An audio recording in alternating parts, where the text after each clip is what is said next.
seperti Muso, Alimin, dan Semaun.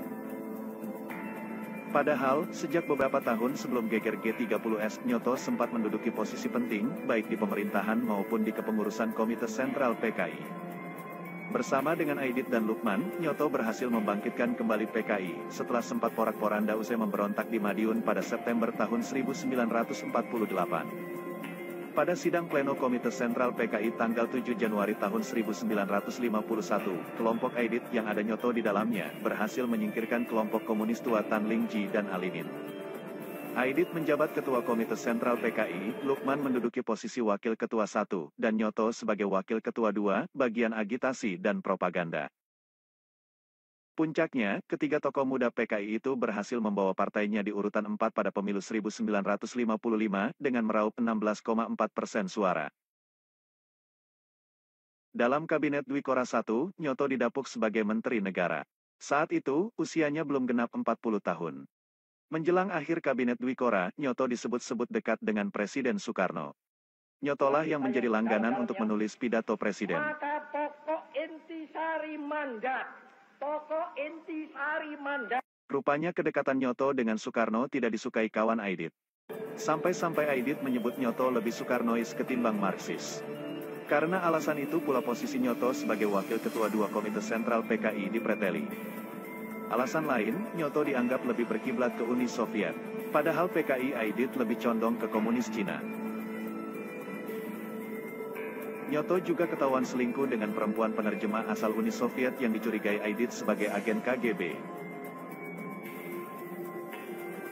Nyoto diskors dari seluruh jabatannya di partai, tidak dilibatkan dalam pengambilan keputusan.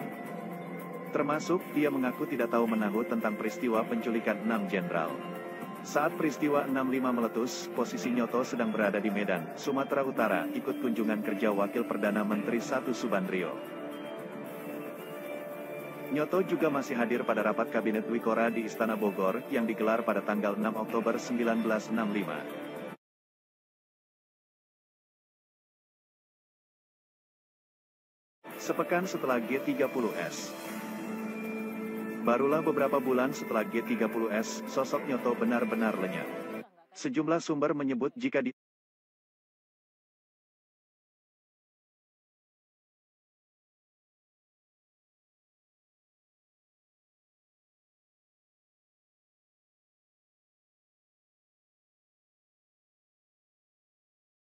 ditangkap, kemudian dieksekusi.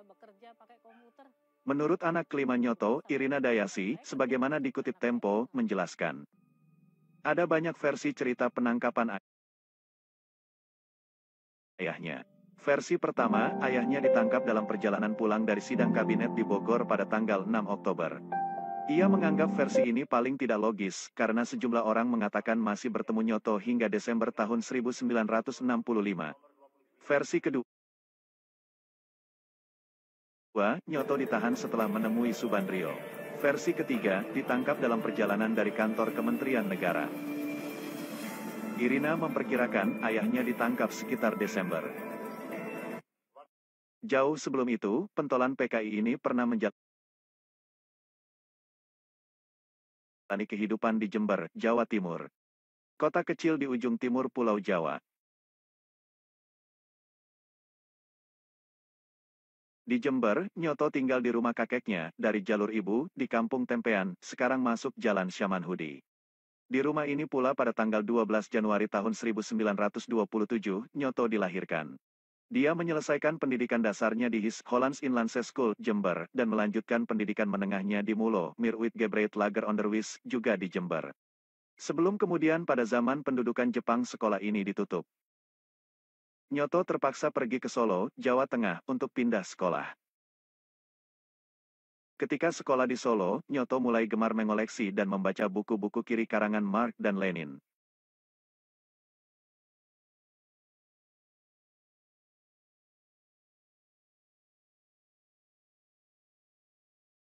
Menginjak kelas 2 sekolah menengah, dia memutuskan meninggalkan sekolahnya dan pergi mengikuti pergolakan fisik di Surabaya, melucuti senjata Jepang, menjelang kedatangan tentara Inggris. Setelah itu, dia tidak kembali lagi ke sekolahnya. Justru pindah ke Yogyakarta dan menjadi anggota Komite Nasional Indonesia Pusat KNIP, wakil PKI Banyuwangi, di usianya yang masih 16 tahun. Kala itu, Yogyakarta menjadi ibu kota negara. Kabinet Syahrir memindahkan ibu kota dari Jakarta ke Yogyakarta pada 1946. Tidak jelas sejak kapan Nyoto bergabung dengan PKI dan siapa yang mengajaknya. Sekitar 1947, di Yogyakarta, Nyoto bertemu dan berkenalan dengan Aidit dan Lukman. Saat itu, pemimpin PKI, Sarjono, baru saja memindahkan kantor pusat PKI dari Jalan Bumi 29, Solo, ke Jalan Bintaran, Yogyakarta. Tak lama setelahnya, meletus pemberontakan PKI Madiun. Banyak tokoh PKI yang ditangkap dan dieksekusi. Nyoto, Aidit dan Lukman mengendap-endap menghindari aparat kemudian lari ke Jakarta.